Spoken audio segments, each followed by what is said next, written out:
This presentation is over the effects of divorce upon childhood development, and it is by Abby Shiragi, Latoya Grady, Jessica Cotton, and Felicia Smith.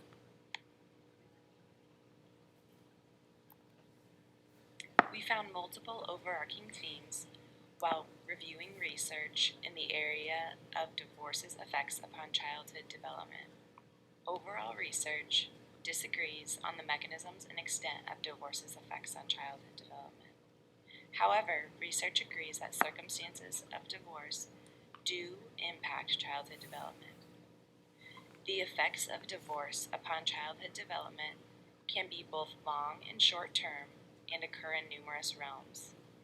Some of these realms are behaviorally, emotionally, psychologically, spiritually, academically, economically, and physically. Next, the extent of these effects differ and are dependent upon the individual child, their gender, age, and externalizing versus internalizing behavior, and their external surroundings, including social, cultural, and family contexts. Overall, these factors can be termed the cumulative disadvantage. Further, one may alleviate these effects by cultivating self-efficacy, coping and social skills, early family or individual therapy, structured environments, and deep interpersonal relationships. Finally, research concludes that understanding the adverse effects and factors that contribute to the extent of impact upon childhood development are essential to providing both protection and healing to children today. Children are affected by divorce no matter what stage they are in life. In infancy, children can have upset stomachs, they may lose their appetite and become more fretful or anxious.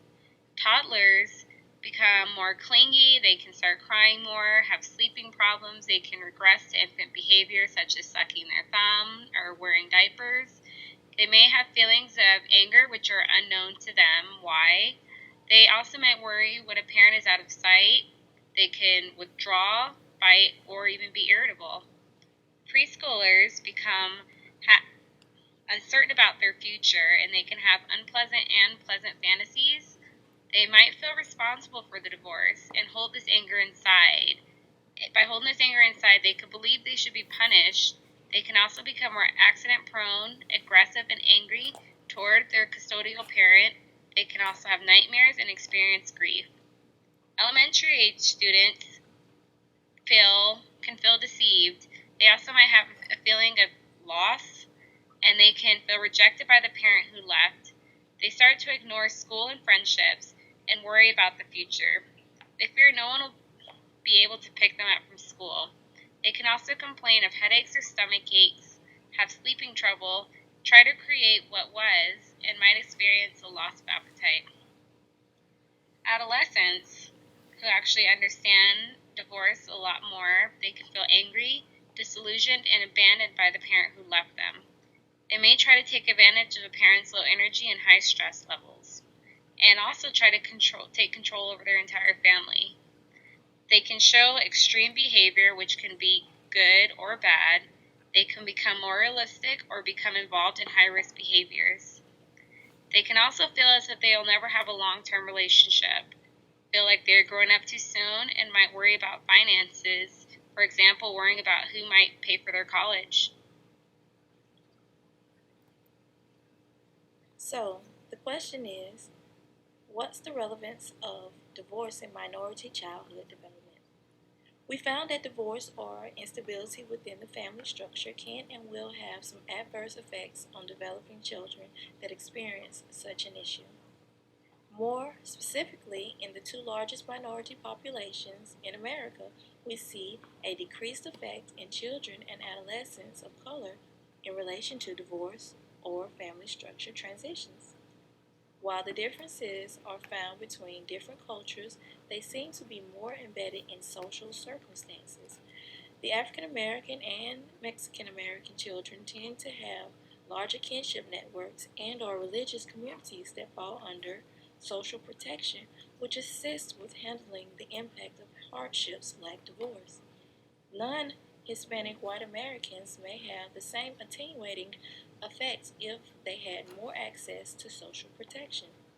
The two minority groups studied also have an attenuated effect of divorce due to socioeconomic stress that overwhelms all other problems.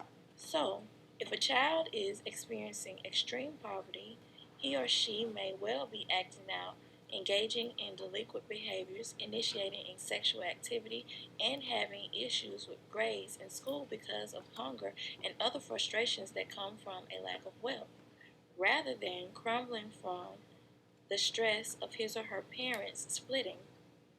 This gives divorce a diminished effect in minority populations as a whole, since these children are more likely to reside in households where unemployment and poverty are the norm. If given a more equivalent socioeconomic status to white Americans, there may be a rise in the effect of divorce on minority populations.